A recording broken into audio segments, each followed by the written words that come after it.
ports right now on the West Coast are in the middle of contract negotiations for a contract that expires on July 1. The reason that Midwest businesses and Chicago businesses in particular should be concerned is it's highly likely that they are very dependent on products and either finished goods or raw materials that are coming through these ports from Southeast Asia. These ports handle about 42% US containerized freight coming out of Southeast Asia. In the short term, there probably isn't a whole lot that can be done, given that we're already into June and the contract expires in July. However, what I do know that some firms are doing is going through their orders and reviewing them and prioritizing to the greatest extent possible to make sure that the most important goods are the ones that get priority coming into the ports. From a longer term perspective, I see three real key takeaways here that Chicago businesses can do to help their position in the future. First of all,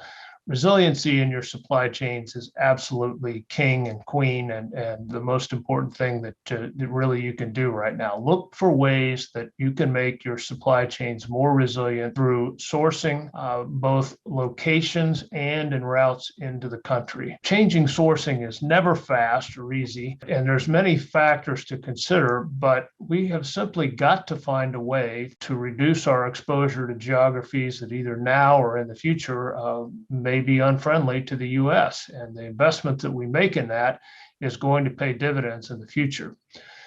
While the West Coast ports do provide the most direct routes into the US from Asia, it's certainly not the only way. There are about a dozen ports on the East Coast and another handful or so on the Gulf Coast that are very viable routes into the country. Sometimes they may take a little bit longer, but with the delays, potentially not. Many organizations utilize it, particularly if you have a national distribution footprint. They're utilizing more of a four corners approach to their imports, so they're not just relying on the West Coast. The second point is sustainability. Companies should be looking for ways to improve how sustainable their operations are and reduce their environmental footprint, not only because maybe the government is saying that they need to, but because it makes economic sense as well. There are certainly many things that can be done that are going to be both environmental and economically beneficial. And just a couple of quick examples of that is look at where you're moving shipments via truck right now that could be moved via rail. And then within those shipments, are the containers or are the trailers completely full? It could be that you're paying for space that you're not using all the way. And the third thing is that our individual and collective competitiveness in the future really hinges on our ability to get products distributed throughout our country.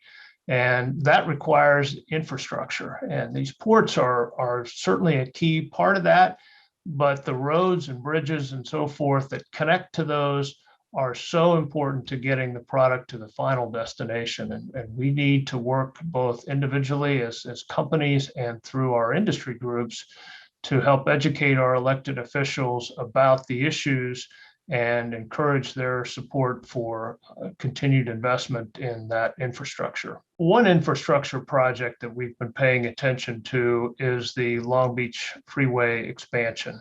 And I was talking with a colleague Walter Kempsey, who is a port gateway economist, and he brought up that this long-planned expansion, adding lanes to the Long Beach Freeway, has been scuttled due to community impact reasons.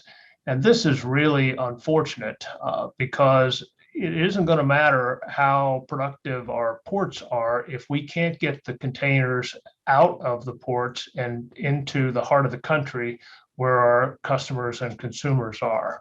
So this is all the more reason why we need to be focused on the supporting infrastructure to the ports in the long run.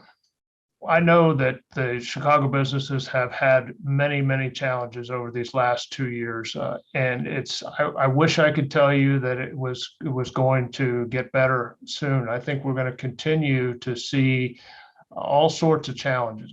Truckers in South Korea were on strike for 8 or 9 days, and now that's been resolved, but there could be some ripple effects there. Fuel prices are still an unknown, interest rates and so forth. We don't know where it's going. But what we do know is that by taking the kinds of steps that we've talked about here today in terms of making your supply chain more resilient, more economically friendly and socially responsible, and by working on our infrastructure, we will be in the best position to handle the challenges that will be coming at us in the future.